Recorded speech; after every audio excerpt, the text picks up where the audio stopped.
in your Bibles, where you can, it'll be on the screen. But Matthew 24, starting with verse 36. But about that day or hour, no one knows, not even the angels in heaven, nor the Son, but only the Father. Only God the Father knows. As it was in the days of Noah, so it will be at the coming of the Son of Man. For in the days before the flood, people were eating and drinking, marrying, giving in marriage, up to the day Noah entered the ark. And they knew nothing about what was happening until the flood came and took them all away. That is how it will be at the coming of the Son of Man.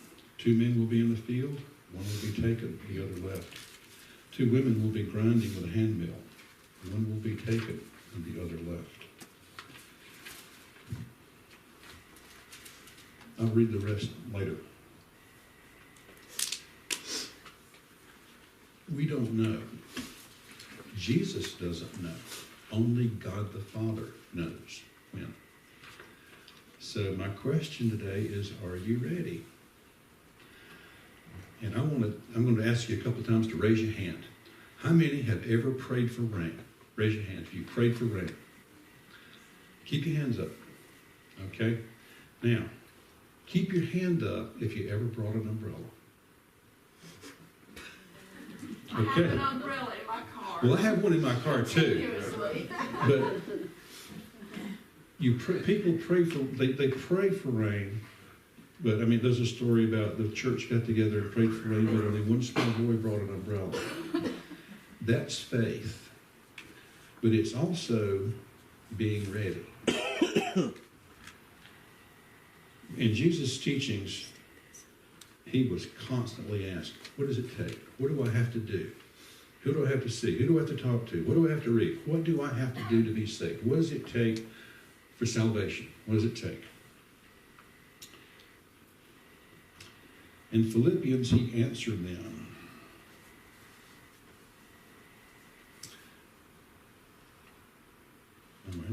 He said 2. Okay.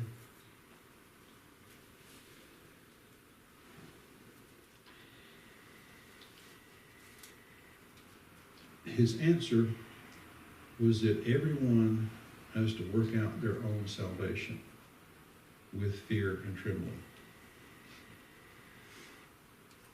It's not a pastor's duty or a bishop's duty or a priest's duty or your husband, your wife, your friend. It's not their responsibility to save you. It's yours. And you don't know if you're right. So you do it with fear and trembling because you're not sure. Now the question is, are you ready? Anybody know how many different Christian denominations there are in the world today? 500, 1,000, 2,000, 5,000, 10,000, 20,000? There are actually over 43,000 different Christian denominations in the world today. Over 43,000. About 3/4 of those are individual, one church, that somebody thinks that they have found the answer, so they have this church and they have the answer. But that still leaves roughly 11,000 churches, denominations with multiple churches around the earth today. And why? Why are there so many? It's the same God, it's the same Jesus, it's the same Bible, it's the same teaching, same message, same salvation.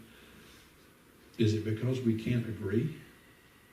No, it's not because we can't agree. We can't, but it's because we are each responsible for our own salvation. Not someone else's, but our own. That is that's a burden, but it's also a blessing. People come from different parts of the world, different countries, different governments, different economic backgrounds, different educational backgrounds, different social backgrounds. They all have walked different paths in their life. They all have different experiences in their life. We all have different blessings from God in our life. We all have different challenges in our life. 43,000 different Christian denominations. If someone that you love, someone that you trust, someone that you respect, ever tells you that they've got the answer, I wrote here in capital letters, run. They don't have the answer.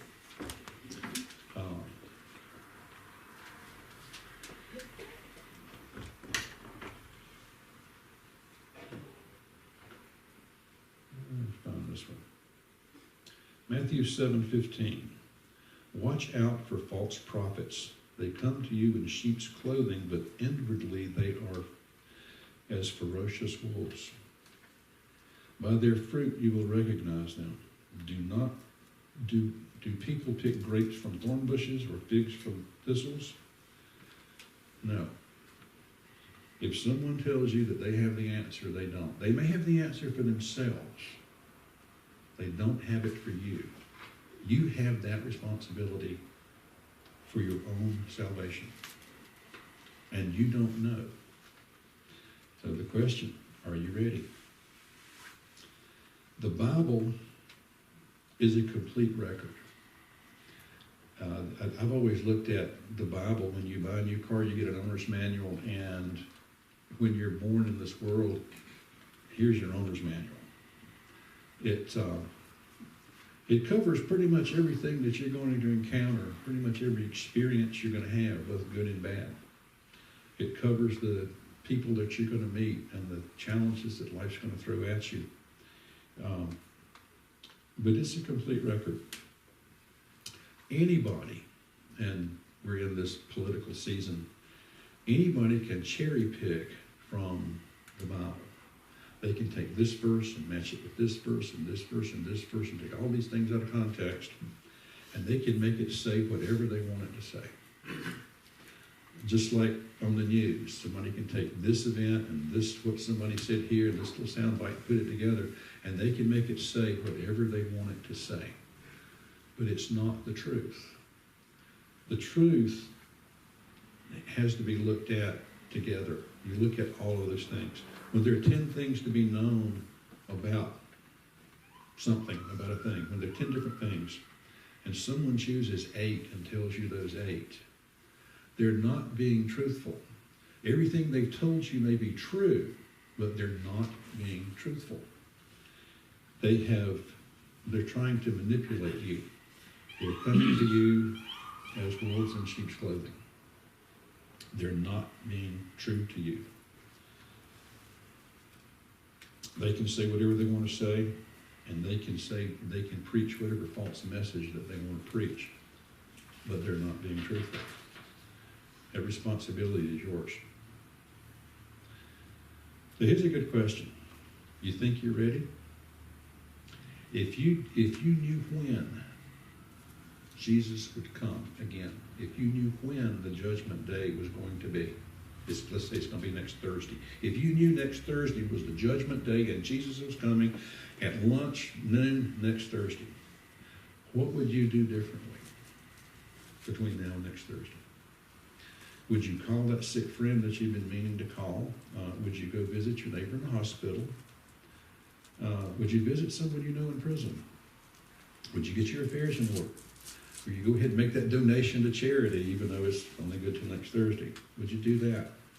Would you volunteer the most precious thing you have, your time?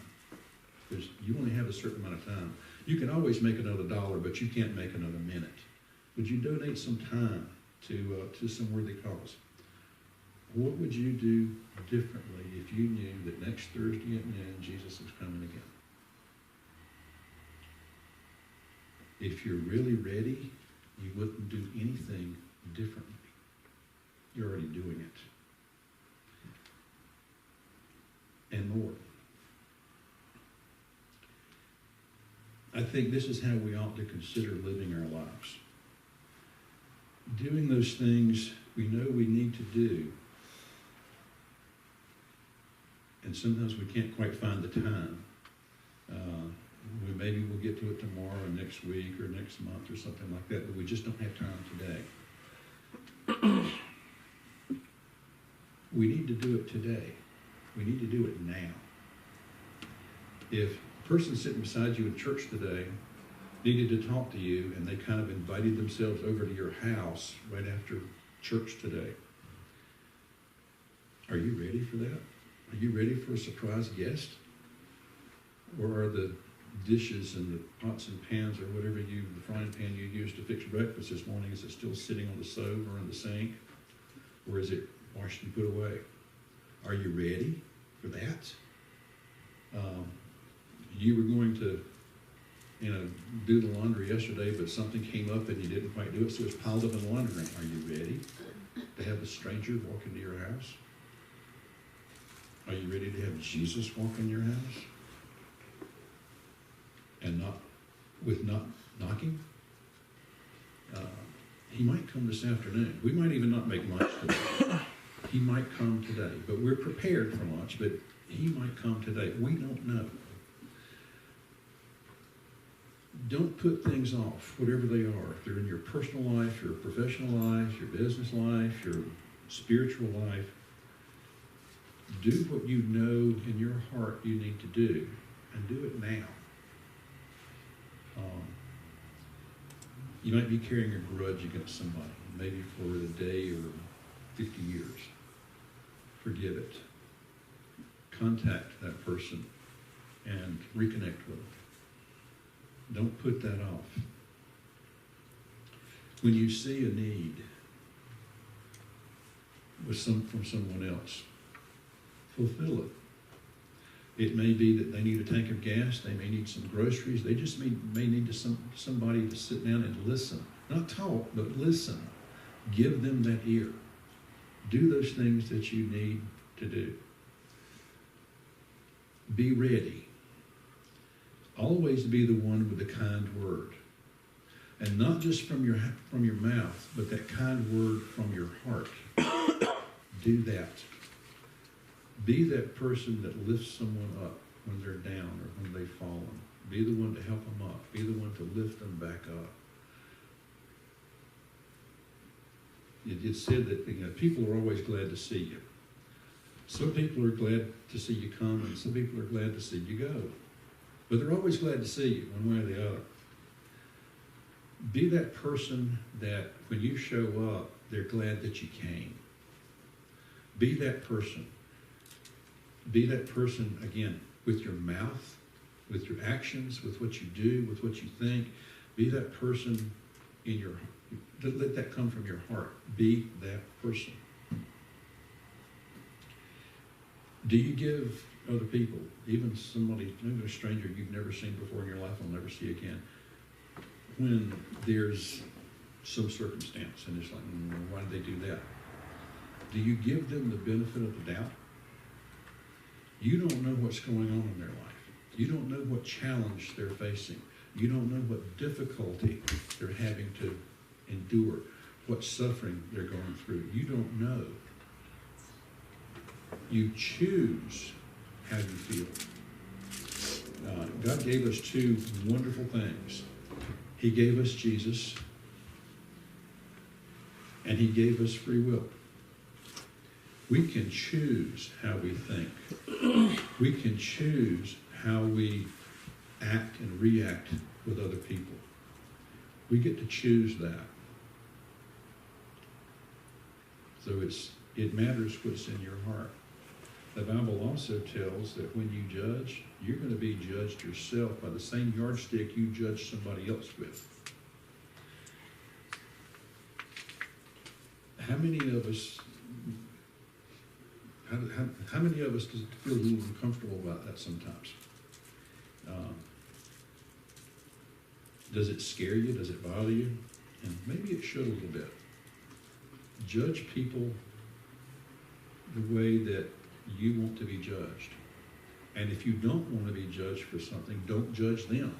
It's that simple. It's not that easy, but it's that simple. So are you really ready? Wash today's dirty dishes today Clean today's dirty clothes today. I'm being figurative with this.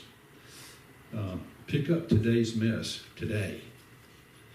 Put away today's things today. If you don't, it's too easy to let these things build up in our life to the point that it becomes some huge mass of mess. And it's like, oh man, that's too much to deal with. But they say everybody can eat an elephant one bite at a time. So do what you know to do. Do that thing that you know is right. Get that done. One of the things that a word is a Hispanic, Spanish, Mexican word that I've always admired, and it's called mañana. We don't have that word in the English language. We don't have mañana. We have tomorrow, and tomorrow means the day after today, but when we get to tomorrow, it's today, and then it's the day after. Mañana means not today, sometime in the future. It's indefinite. It's not today.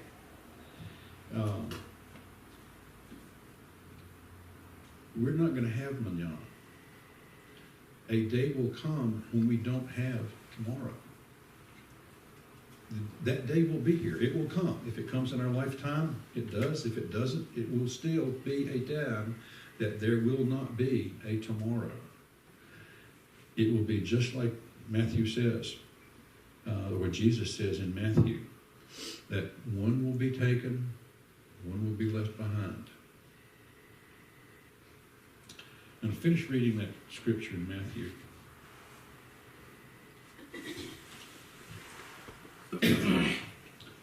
Who then is the faithful and wise servant, whom the master has put in charge of the servants in his household to give them their food at the proper time?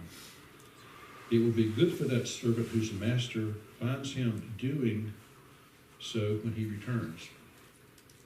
Truly I tell you, he will put him in charge of all his possessions.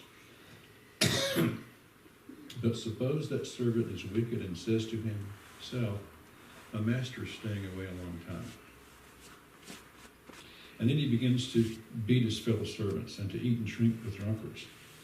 The master of that servant will come on a day when he does not expect him, and at an hour that he is not aware of. He will cut him to pieces and assign him a place with the hypocrites, where there will be weeping and gnashing of teeth. That's what we're trying to not be. To live your life as if Jesus is going to come before lunch today, 14 minutes from now. Live your life that way. If there's something that you need to say to someone, say it. If there's something that you need to do, do it. If there's someone that you need to visit, visit. Do today's things today. Do not put them off for tomorrow or mañana. Do it today. Do them now. Because you don't know. And I'm not going to say that all of us, but I'm not as ready as I want to be. I want to be, but then I get sidetracked. And I want to be, but something comes along. I want to be, but then a light bulb burns out, and I gotta go to the garage, get the ladder, and find a new light bulb, or maybe go to Home Depot and get a whole new pack of them and replace that light. I want to be ready, but I'm not as ready as I want to be. And I wonder if any of us really are. But we've got to put that in our heart. If it's in our heart, then that's how we will think. And how we think will govern how we live. And what we do, and what we don't do, and what we do now, and what we put off. There's some things that yes, you can put off to tomorrow. I can put off to tomorrow to change a light bulb.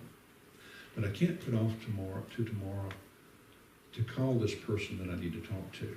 Or maybe call this person that they need to talk to me.